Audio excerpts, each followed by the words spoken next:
ግብጽ 3 ስትራቴጂ ያላት በናይል ላይ አንደኛ የኢትዮጵያን የውስጥ ግጭቶች ማባባስ ማዳከም ነው።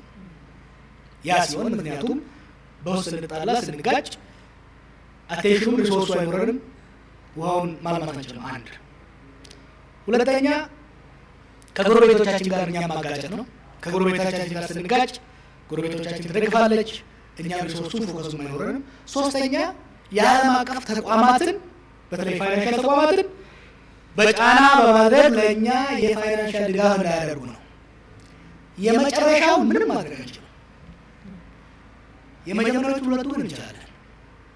የውስጥ ሽኩቻችን የውስጥ ግጭታችን ሽኩቻ ይቀጥላል ወደ ግጭት እንዳይሄድ፣ በተለይ ደግሞ ጦር ወደሚያማዝዝ እንዳይሄድ። ጦር ወደሚያማዝዝ ከሄድን በጣም ቨልነራብል ነው የምንሆነው። ይሄ ላይ እንግዲህ የእናንተ አይነቶቹ ፖለቲከኞች ሚና ከፍተኛ ነው።